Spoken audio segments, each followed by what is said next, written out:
pelajar sekalian. Kali ini bertemu dengan Ibu Nurhayati Hasibuan dalam pembelajaran Bahasa Indonesia dengan materi mengidentifikasi unsur-unsur di dalam cerita fantasi yang dibaca dan yang didengar. Tujuan pembelajaran kita pada hari ini yang pertama, siswa harus mampu memahami definisi cerita fantasi. Dan yang kedua, siswa harus mampu mengetahui unsur-unsur yang terdapat di dalam cerita fantasi. Dan yang ketiga, siswa harus mampu mengetahui ciri-ciri apa saja yang terdapat di dalam cerita fantasi. Dan yang keempat, siswa harus mampu mengetahui jenis-jenis cerita fantasi. Simaklah video pembelajaran hari ini. Sahabat rumah belajar, tahukah kamu apa itu fantasi? Fantasi sama dengan khayalan.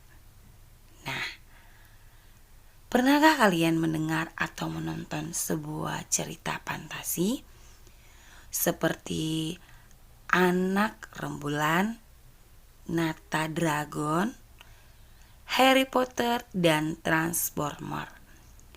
Jika belum, sahabat, saya ingin kalian menonton video ini dengan baik.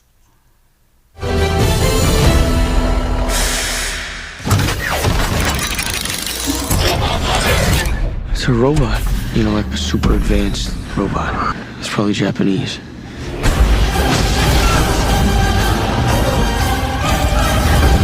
Bring it!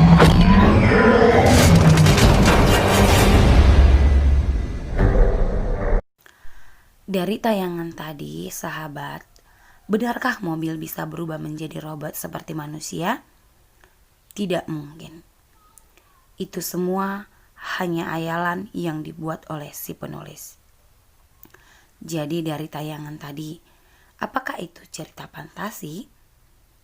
Fantasi sama dengan khayalan, imajinasi, dan rekayaan. Cerita fantasi adalah cerita fiksi bergenre fantasi atau cerita yang berdasarkan imajinasi yang dibuat oleh si penulis, yang di dalamnya hal yang tidak mungkin dapat menjadi mungkin. Bentuk-bentuk cerita fantasi seperti cerpen, dongeng, dan novel. Cerita fantasi termaksud juga salah satu teks narasi yang juga memiliki unsur-unsur seperti tokoh atau penokohan, alur, latar, tema, dan amanat. Sebagai salah satu teks narasi, ciri umum cerita fantasi memiliki beberapa ciri. Yang pertama, terdapatnya keajaiban dan keanehan. Artinya, cerita mengungkapkan hal-hal spiritual, kemisteriusan, kegaiban yang tidak ditemui di dalam dunia nyata. Tokoh yang mengalami keajaiban. Teks pertama, tadi aku melihat sebuah bayangan keluar dari kilatan guntur yang mendatangi lubang itu, balasnya. Teks kedua, keanehan tokoh. Pasukan terdepan dari binatang-binatang hutan segera mengepung para serigala dengan lemparan bola api. Itulah contohnya ya. Kita masuk yang kedua, itu ada ide cerita atau tema. Ini bersifat terbuka, biasanya tema dari cerita fantasi, magic, spiritual, dan futuristik. Contohnya itu ada peri yang mencari sayap, berlian 3 warna, dan petualangan di balik pohon kenari yang melemparkan tokoh ke zaman Belanda. Ketiga itu ada latar. Latar terbagi menjadi 2. Yang pertama, latar yang masih ada di dalam kehidupan sehari-hari, dan yang kedua, latar yang tidak ada pada kehidupan sehari-hari. Contohnya ada si Nono anak rembulan yang berada berliburan di Willings. Tiba-tiba saja dia sudah pergi ke zaman Belanda. Nah, ada yang keempat itu tokoh unik. Tokoh unik ini biasanya bersifat kesaktian dan kemisteriusan. Tokoh unik terlihat pada tokoh biasanya berada pada setting, waktu, dan tempat yang berbeda pada zamannya. Yang kelima ada bersifat fiksi. Bersifat fiksi maksudnya bukan kejadian nyata. Cerita fantasi biasanya latarnya nyata dan objeknya nyata dalam kehidupan tetapi diberi fantasi. Yang keenam itu ada bahasa.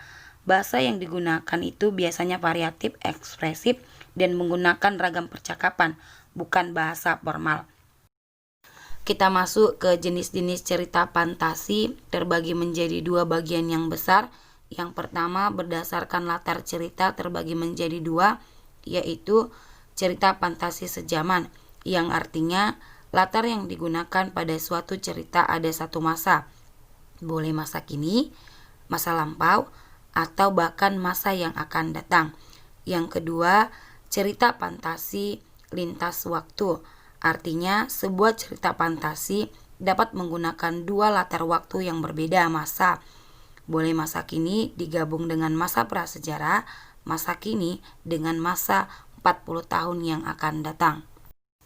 Selanjutnya kita masuk berdasarkan kesesuaian dalam kehidupan nyata. Dikategorikan yang pertama cerita fantasi total, artinya semua yang terdapat dalam cerita tidak terjadi di dalam dunia nyata, baik itu nama tokoh, objek, dan latar, semua itu hanya adalah rekayaan si penulis.